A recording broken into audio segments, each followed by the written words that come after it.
Disney Star Wars absolutely sucks. It's no surprise that Star Wars has gotten less and less culturally relevant over the years, because Disney has absolutely drove this once beloved franchise into the ground. It is just seemingly a conveyor belt of bad project after bad project, and even though there is the occasional gem once in a while, the majority of things that come out of this company are absolute garbage. So naturally, I was very skeptical for the Ahsoka series, and even though the show is being run by Dave Filoni, who is responsible for some of the best Star Wars content we've ever received, even the last couple of projects that he's worked on and been involved with haven't been good, which just increased my skepticism for the show. But the wait is over. Ahsoka is finally out on Disney Plus with the 2-episode premiere that just dropped earlier this week. And the burning question that everybody is asking, is this show any good?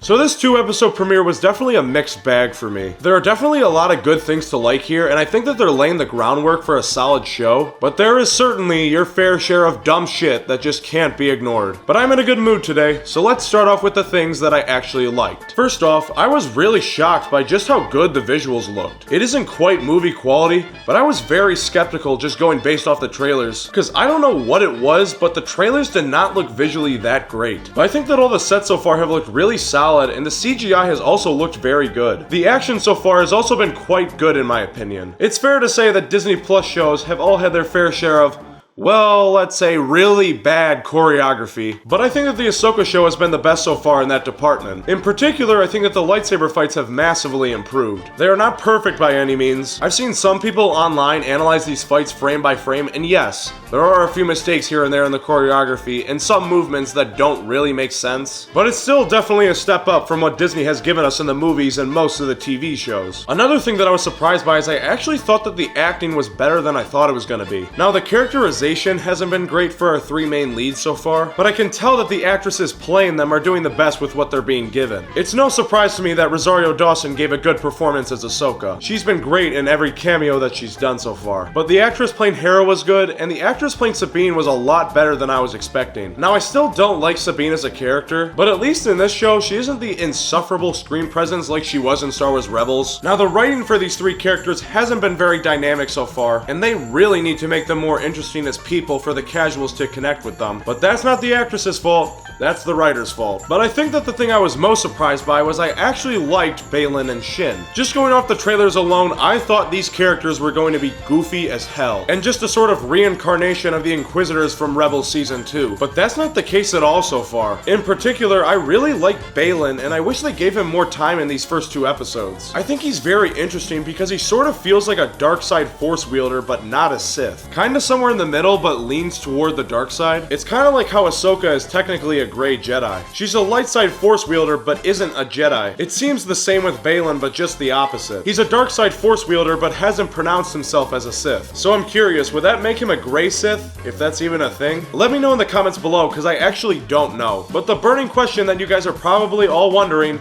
is the story any good? Well, that's where we start to get into the mixed bag and bad stuff for me. Now, I do think that the story and the conflict that's been set up by the first 2 episodes is pretty interesting. It's kind of just a watered down version of the Thrawn trilogy, but still, I think it has the potential to be good. But I think that it's the way that it's been presented so far which hasn't been the greatest to me. So Dave Filoni decided to take a page out of the sequel trilogy and implement the map quest plot point. It was dumb in the sequels, and it's dumb here. Why would there be a map to Thrawn's location if supposedly nobody knows where he is or what exactly happened to him? And who the hell even created the map? It couldn't have been anyone that isn't Thrawn because nobody knows where he is, and it couldn't have been Thrawn himself because I doubt he even knows where the hell he is. He's in an entirely different far-off galaxy. There's no way that a map could have been created to guide people to Thrawn's exact location through seemingly unexplored interstellar space. If you really start to think critically about this plot point for more than a couple seconds, it's pretty easy in my opinion to understand how dumb it is. So that's my main issue with the first 2 episodes, but there are a couple smaller things that I want to touch on. So Ahsoka continues the Disney tradition of lightsabers being just little ticklers instead of plasma swords that actually kill people. It really just makes the lightsaber a lot less cool this way. I can never assume anymore that someone will die if they get stabbed by a lightsaber because they seemingly never do anymore. You know how many vital organs Sabine just got ripped apart? She should have been dead in seconds. But nope,